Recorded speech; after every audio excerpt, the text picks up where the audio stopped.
continuidade para as palestras que a gente está fazendo aqui no Mente Sênior, no grupo Neurosênior. E hoje a gente vai falar da importância do lazer. Essa palestra ela é interessante para a gente ver que às vezes a gente pensa que determinadas coisas não são importantes para o nosso bem-estar e que a gente precisaria fazer coisas muito complexas, mas na verdade não há essa necessidade. Às vezes coisas muito simples podem estar beneficiando bastante a gente. Então, vou me apresentar aqui. Para quem não me conhece, eu sou Eduarda Naidel, eu sou neuropsicóloga, doutora em psicologia clínica, especialista em gerontologia, então trabalho bastante nessa área, gosto muito dessa área da gerontologia, de trabalhar com a terceira idade. Também sou especialista em terapia cognitivo-comportamental. Essa abordagem é muito interessante, tem um apelo bem bacana com os idosos. A gente às vezes não vê falar muito a respeito disso, mas tem bastante estudos voltados para essa população. E atualmente estou me especializando em sexualidade humana e por incrível que pareça, surgiu essa demanda a partir dos meus idosos, né? Às vezes a gente também não fala muito a respeito disso com o público idoso, mas questões relacionadas à sexualidade humana estão presentes e aparecem também no consultório. Faço parte da Rede Mente Sênior, que é um grupo voltado para as questões relacionadas ao envelhecimento, né, trabalhando diretamente com esse público, trabalhando com os familiares e com outros profissionais de saúde. E também faço parte do grupo Vínculos, que trabalha, né, estuda questões de casal, família e sexualidade, e eu estou sempre voltada para o casal, idoso, para a família do idoso e para a sexualidade do idoso. E aí, nesse primeiro momento, essa introdução, eu quero falar exatamente sobre o envelhecimento.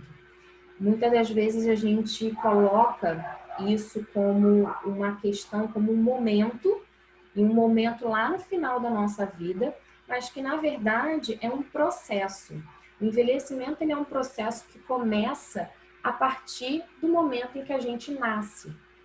Então, quando a gente fala sobre envelhecimento, normalmente a gente está falando, né, os meios de uma maneira geral, a sociedade de uma maneira geral, de uma parte no fim da vida. Mas, e aí, até mesmo didaticamente, a gente separa muito desenvolvimento, que seria aquela parte de infantil, adolescência, vida adulta, e depois a gente coloca o envelhecimento. Mas são momentos que acontecem ao mesmo tempo.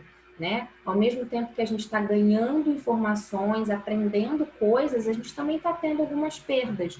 E isso não significa que o ganhar seja no desenvolvimento e as perdas sejam no envelhecimento. As duas coisas acontecem no mesmo momento. E por a gente fazer, às vezes, essa divisão, a gente coloca a velhice com aspectos mais negativos. Vocês conseguem ver a velhice como algo, ou tendo algo positivo? Da mesma maneira que a gente pode ter um olhar negativo, a gente pode sim ter um olhar positivo, né? Se a gente for pensar do lado negativo, muitas pessoas associam a velhice com uma vida vazia, com uma vida sem valor, uma perda da convivência social, dificuldades motoras e problemas de saúde. Mas a gente esquece que tem adultos, tem crianças, jovens que às vezes olham para a sua vida e olham com um olhar como se ela fosse vazia, como ela não tivesse valor. Muitas pessoas na vida adulta se isolam e perdem a convivência social. A pessoa ela pode ter algum problema de saúde durante a vida adulta e isso gerar uma dificuldade motora. Ao mesmo tempo que a gente pode olhar a velhice com um olhar positivo, né? Pensando numa maior liberdade, pensando que a gente não vai ter tantos compromissos de trabalho, porque a gente costuma associar com a aposentadoria, né? Depois de uma fase de muito trabalho, a gente costuma pensar a velhice como um momento em que a gente pode aproveitar a vida, porque não tem esses compromissos de trabalho. E também, a partir do momento que a gente não tem tantas obrigações, a gente pode se realizar, né? Se a gente teve um trabalho que não foi algo que a gente sempre quis fazer, ou a gente trabalhou naquilo por uma necessidade, agora a gente pode fazer verdadeiramente aquilo que a gente gosta, aquilo que a gente quer. Mas isso a gente também pode pensar, né? Esse olhar, a gente pode ter um olhar de uma maior liberdade com os jovens. Os jovens têm muitas liberdades, né? O jovem ou adulto, ele pode sim colocar a vida dele sem tantos compromissos de trabalho, aproveitando a vida ao mesmo tempo que está trabalhando, está tendo obrigações. E ele não precisa necessariamente esperar uma realização tardia, ele pode sim ter uma realização pessoal e profissional durante a sua vida, digamos, entre aspas, produtiva, né? Então, ter um olhar negativo e positivo é muito relativo, né? Vai depender exatamente de como que aquela pessoa, ela se vê, qual o contexto da vida daquela pessoa, em que contexto ela está inserida. Então, a gente pensar que a velhice ela é só negativa, não, a gente também tem que pensar que ela tem aspectos positivos como é, qualquer outra fase. E aí a gente pensa, né, na aposentadoria. A aposentadoria ela vem carregada também de vários estigmas, e um desses estigmas é aquele: agora é o momento para parar, né? Agora eu vou descansar, agora eu não quero fazer nada, eu não preciso mais fazer nada. Mas isso também não é uma realidade generalizada. Pode ser sim um momento para parar, para curtir a vida de uma maneira mais tranquila, mais reservada, ou de novas possibilidades. E aí, de novo, vai depender de como que aquela pessoa ela se vê, ela vê o mundo e em que contexto ela está inserida. E aí, a gente entrar no tema do lazer, vamos parar e pensar um pouquinho o que é lazer para você, né? Muitas das vezes a gente pensa que o lazer é uma ausência de obrigações sociais, obrigações religiosas, políticas, é alguma coisa que não está relacionada em absolutamente nada, né, com as atividades de trabalho. E sim, o lazer ele pode ser todas essas coisas, né? Esse conceito de lazer ele surgiu na época pós-revolução industrial, porque a gente tem uma sociedade baseada no trabalho, né? Muitas das vezes a gente fala que a nossa vida produtiva, a gente só produz se a gente trabalha, né? E aí, se a gente está o tempo todo trabalhando, a gente precisa valorizar os momentos que a gente não está trabalhando, né? Então, o lazer, ele surge, esse conceito surgiu nesse momento de pós-revolução industrial. Mas eu achei um outro significado que eu achei muito melhor de lazer, que é divertimento, atividade agradável, praticada no momento de descanso ou de entretenimento. Descanso, interrupção de uma atividade, geralmente para descansar. Folga, tempo usado com atividades agradáveis e prazerosas.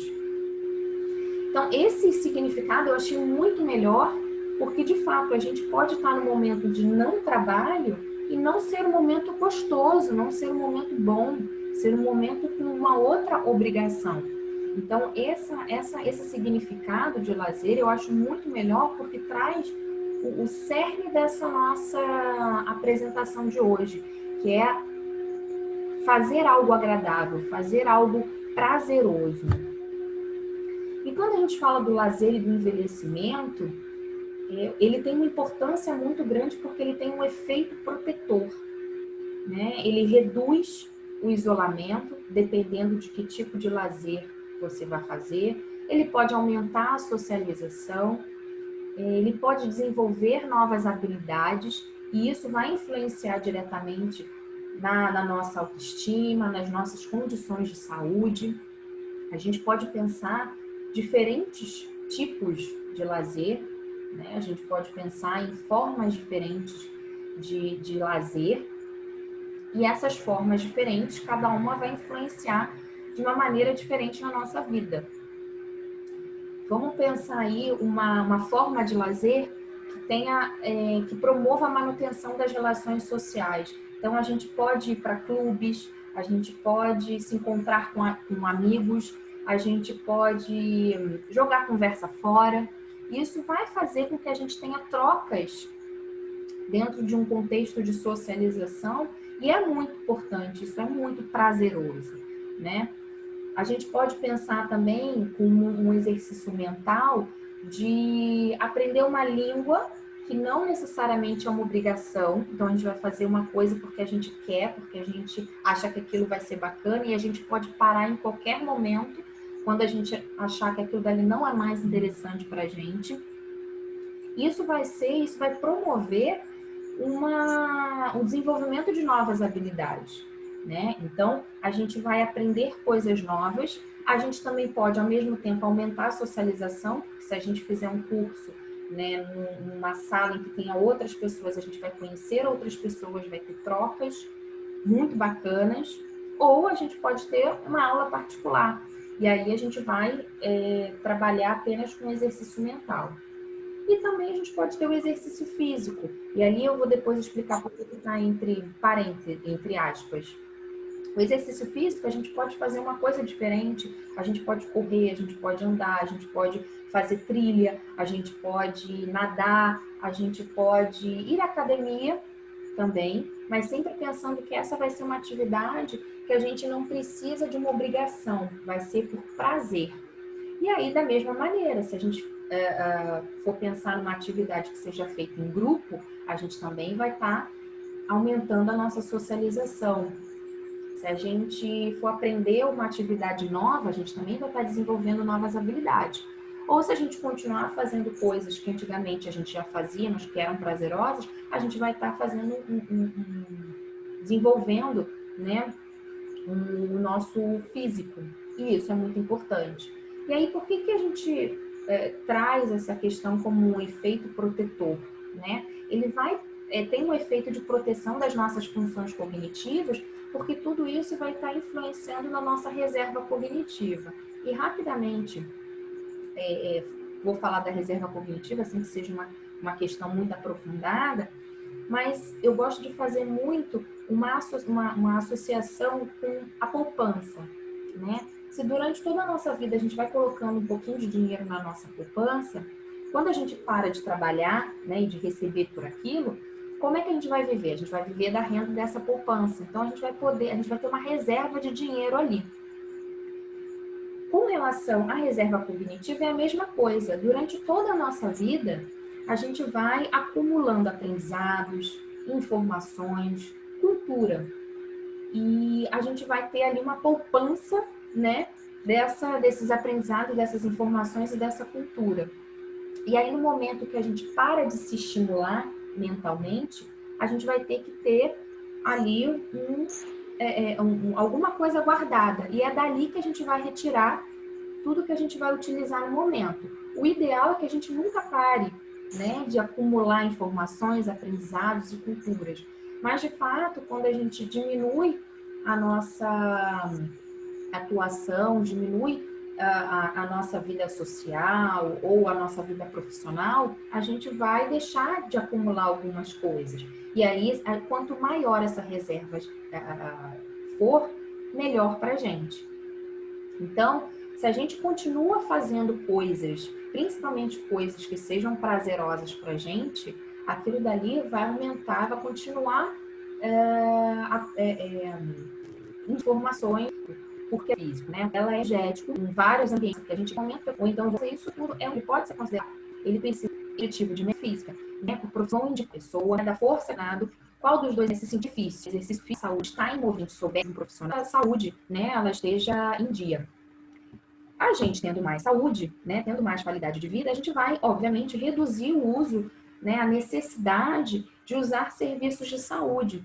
A gente vai utilizar menos medicamentos, ou pelo menos diminuir a dose desses medicamentos, porque a gente vai estar se utilizando dessas atividades para o nosso bem-estar.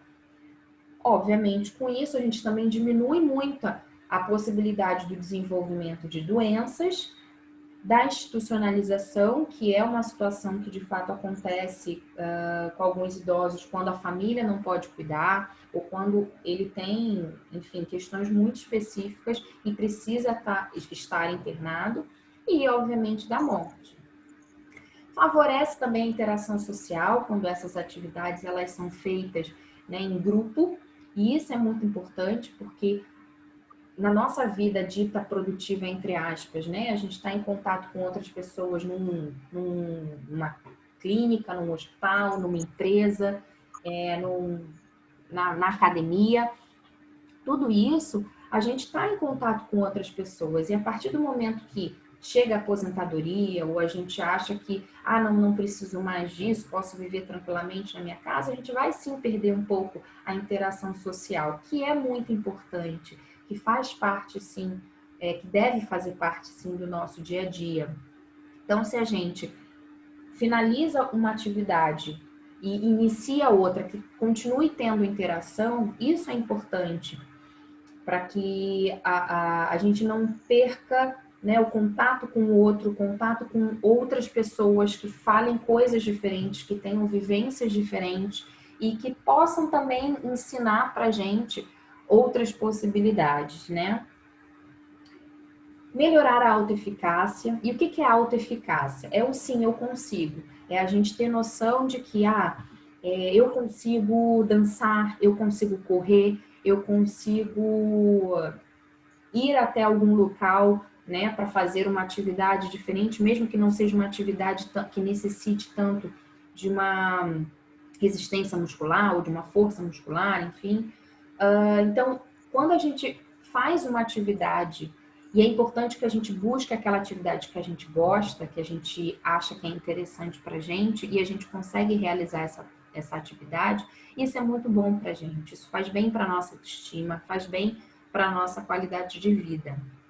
E especificadamente o exercício físico, ele vai melhorar a força muscular, tempo de reação, controle do equilíbrio, velocidade da marcha e também aspectos cognitivos.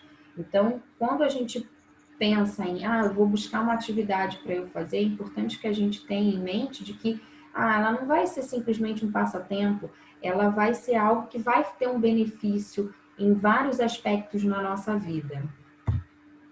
E aí eu lembro vocês de uma atividade que a gente fez, a primeira atividade que a gente fez no Neurocênio, que foi aquela lista de interesses, que pode ser que vocês não tenham, né, achado que ela era uma atividade tão importante assim, mas eu quis trazer hoje exatamente para a gente pensar um pouquinho a respeito de que interesses que eu tenho, que coisas que eu gosto, né, que eu tenho algum interesse, um forte interesse, eu estou fazendo, né? Me traz prazer, me traz alguma coisa boa, alguma coisa gostosa, né? Faz parte do meu lazer. Ou então é algo que é uma obrigação para mim e que eu tenho nenhum interesse e eu sou obrigada a fazer. Então essa lista de interesses ela é bem bacana, bem interessante para a gente ver isso. A partir do momento que alguma coisa que eu faço vira uma obrigação, vira alguma coisa que eu preciso fazer e eu não gosto daquilo, aquilo dali já não é mais uma atividade prazerosa e a gente já não considera mais como um lazer. E aí, fazendo um resumão, tudo que a gente falou aqui, o envelhecimento ele tem tanto aspectos positivos quanto aspectos negativos. É importante que a gente não foque apenas nas questões negativas e normalmente a sociedade, os profissionais de saúde, as próprias pessoas acabam focando nesse olhar. É importante que a gente olhe para os aspectos positivos, pensar que a gente sim pode ter mais liberdade, pode ter uma ausência de compromisso de trabalho, a gente pode aproveitar mais, mas obviamente que isso a gente precisa pensar que existe um contexto na vida daquela pessoa, a gente não pode generalizar, da mesma maneira que a gente não pode generalizar para um modelo negativo, a gente também não pode generalizar para um modelo positivo, vai depender do contexto daquela pessoa de vida. E é importante que a gente pense que Como que a gente, no envelhecimento, a gente pode buscar melhores condições de vida, né? De vida? O lazer está aí para isso. A gente introduzindo o lazer, ele pode ter, né, um aspecto libertatório, pode ser intelectual, pode ser social, ele sim, ele pode ter um efeito protetor, né? Então, ele pode trabalhar, atuar na nossa vida de uma maneira a evitar que a nossa qualidade de vida, a nossa saúde se deteriore mais rápido. A gente não precisa ter obrigações com o lazer. O lazer, ele é importante, ele é bom exatamente porque a gente faz quando a gente quer, porque a gente quer, na hora que a gente quer. Pode envolver atividades físicas, e aí pensar que atividade física é qualquer coisa que gere movimento. Então, o dançar, a gente não precisa pagar uma aula de dança, a gente pode colocar uma música alta dentro de casa, separar um tempo, dançar, ouvir aquela música. A gente pode também pensar que esse momento de lazer pode ser pegar um livro e ler um livro de um autor que você goste muito, ou de um tipo de história que você gosta, um romance, uma ficção, um livro de autoajuda. Pode ser interessante isso. Momento de lazer pode ser chamar amigos, não nesse momento, né? Mas chamar amigos para ir à sua casa, ou ir à casa de amigos, ou combinar de vocês fazerem um passeio, irem ao museu, irem à praia, passearem, né? Jogarem conversa fora. Então, isso é importante para a gente ter aquela manutenção da interação social. Muitas das vezes as pessoas elas acabam não buscando certas atividades, elas têm medo, né? Ou elas se esquivam um pouco de fazer algumas atividades por medo da violência, principalmente em determinadas áreas do Rio de Janeiro. Para quem é aqui do Rio de Janeiro sabe que determinadas áreas ou não tem aparelhos, né? Se a pessoa quiser fazer uma atividade, um exercício físico numa praça, pode não ter uma iluminação. A calçada pode não ser um local convidativo para um idoso, né? E aí pode acabar sofrendo quedas, ter uma lesão. Algumas limitações físicas podem fazer com que aquele idoso tenha uma dificuldade para sair sozinho, então ele precisaria que alguém levasse ele. Falta de companhia, né, ou falta de tempo, pode ser que esse idoso, na verdade, precise continuar trabalhando, ou precise cuidar de alguém, ou precise, enfim, tenha vários afazeres, e aí acaba não colocando, introduzindo o lazer, um momento para ele. Cansaço, né, diferentes questões podem atrapalhar, né, o dia a dia daquele idoso, e aí no momento que ele separou para fazer alguma coisa que ele gosta, ele está muito cansado, ele prefere dormir ou prefere descansar. Mas o mais importante de tudo é buscar a satisfação, buscar o prazer, a alegria, o bem-estar, né? Criar momentos em que você se sinta bem, que você se sinta confortável, se sinta alegre, né? Busque essa alegria e torne isso momentos que se repitam, hábitos, rotinas na sua vida. Porque quanto mais a gente olhar para esse lado, né, para esse momento, essa qualidade de vida, esse bem-estar, a gente vai estar olhando também para a nossa saúde mental e nossa saúde física. Porque tudo isso é importante, né? A gente vai gerar saúde, a gente vai gerar qualidade de vida. E, obviamente, que isso vai diminuir, né, a possibilidade da gente desenvolver certas doenças, ou pelo menos que essas doenças elas não sejam tão incapacitantes. E aí, a gente finaliza a nossa apresentação de hoje. Aqui estão as referências, e aí eu queria conversar um pouquinho com vocês a respeito do que a gente falou, do que eu trouxe aqui hoje para a gente discutir sobre o lazer. Essas são as nossas redes sociais, né? A gente tem o Instagram, o Facebook, o YouTube, onde a gente coloca essas e outros vídeos, o nosso e-mail e o nosso WhatsApp.